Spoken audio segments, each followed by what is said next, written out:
ಎಲ್ರಿಗೂ ನಮಸ್ಕಾರ. ಇವತ್ತಿನ ವಿಡಿಯೋದಲ್ಲಿ ನಾವು ಗರ್ಭಿಣಿಯರಿಗೆ ಕಾಲು ಊತ ಯಾಕೆ ಬರುತ್ತೆ, ಅದರ ಕಾರಣಗಳು ಮತ್ತು ಸುರಕ್ಷಿತ ಪರಿಹಾರಗಳ ಬಗ್ಗೆ ತಿಳ್ಕೊಳ್ಳೋಣ ಬನ್ನಿ.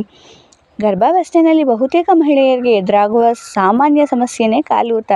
ಇದು ಯಾಕೆ ಬರುತ್ತೆ, ಇದು ಅಪಾಯಕರನಾ ಮತ್ತು ಇದನ್ನು ಹೇಗೆ ಕಡಿಮೆ ಮಾಡ್ಕೋಬೋದು ಎಲ್ಲ ತಿಳ್ಕೊಳ್ಳೋಣ. ಗರ್ಭಾವಸ್ಥೆಯಲ್ಲಿ ಕಾಲು ಊತ ಬರೋದು ಸಾಮಾನ್ಯ ಕಾರಣ.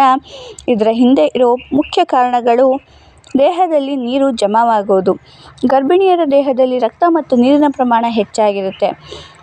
ಈ ಹೆಚ್ಚುವರಿ ನೀರು ಸಾಮಾನ್ಯವಾಗಿ ಕಾಲು ಮತ್ತು ಪಾದಗಳಲ್ಲಿ ಜಮಾವಾಗುತ್ತೆ.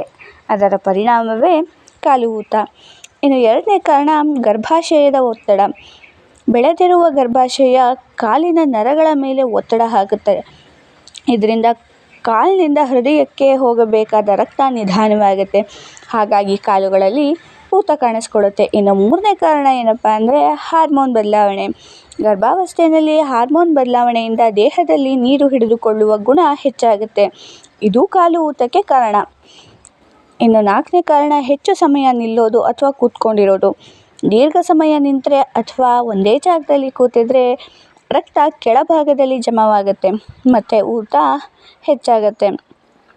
ಕಾಲು ಊತ ಯಾವಾಗ ಹೆಚ್ಚಾಗಿ ಕಾಣಿಸುತ್ತೆ ಅಂದರೆ ಸಂಜೆ ವೇಳೆ ಅಥವಾ ಹೆಚ್ಚು ನಡೆದಿರೋ ದಿನ, ಇನ್ನು ಬಿಸಿಲು ಜಾಸ್ತಿಯಾಗಿರೋ ದಿನ, ಹಾಗೆ ಗರ್ಭಾವಸ್ಥೆಯ ಕೊನೆಯ ಕೆಲವು ತಿಂಗಳುಗಳಲ್ಲಿ. ಇವುಗಳಲ್ಲಿ ಊತ ಹೆಚ್ಚಾಗೋದು ಸಹಜ. ಕಾಲು ಊತ ಕಡಿಮೆ ಮಾಡೋದಕ್ಕೆ ಸುರಕ್ಷಿತ ವಿಧಾನಗಳೇನೆಂದರೆ ದಿನಕ್ಕೆ ಕೆಲ ಹೊತ್ತು ಕಾಲುಗಳನ್ನು ಎತ್ತಿ ವಿಶ್ರಾಂತಿ ಮಾಡಿ. ಎಡಭಾಗದಲ್ಲಿ ಮಲಗೋದು ಗರ್ಭಿಣಿಯರಿಗೆ ಉತ್ತಮ. ದಿನಕ್ಕೆ 10ರಿಂದ 15 ನಿಮಿಷ ನಿಧಾನವಾಗಿ ನಡೆಯಿರಿ. ಉಪ್ಪು ಹೆಚ್ಚು ಇರುವ ಆಹಾರವನ್ನು ಕಡಿಮೆ ಮಾಡಿ. ಹೆಚ್ಚು ನೀರು ಕುಡಿಯಿರಿ. ಆರಾಮದಾಯಕ ಚಪ್ಪಲಿ ಧರಿಸಿ. ಬಿಸಿ ನೀರಿನಲ್ಲಿ ಸ್ವಲ್ಪ ಉಪ್ಪು ಹಾಕಿ ಕಾಲು ತೊಳೆಯಬೇಕು.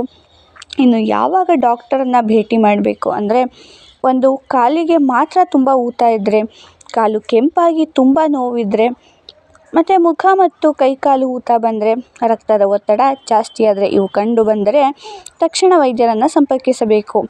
ಗರ್ಭಾವಸ್ಥೆಯಲ್ಲಿ ಕಾಲು ಊತ ಸಾಮಾನ್ಯವಾದರೂ ನಮ್ಮ ಆರೋಗ್ಯವನ್ನು ನಿರ್ಲಕ್ಷಿಸಬಾರದು. ಸರಿಯಾದ ವಿಶ್ರಾಂತಿ, ಆಹಾರ ಮತ್ತು ಕಾಳಜಿಯಿಂದ ಈ ಸಮಸ್ಯೆಯನ್ನು ನಿಯಂತ್ರಿಸಬಹುದು. ಈ ಮಾಹಿತಿ ಉಪಯೋಗವಾಯಿತು ಅಂದರೆ ವಿಡಿಯೋನ ಇಷ್ಟ ಆಯಿತು ಅಂದರೆ ಲೈಕ್ ಮಾಡಿ, ಶೇರ್ ಮಾಡಿ, ಸಬ್ಸ್ಕ್ರೈಬ್ ಮಾಡಿ. Thank you for watching.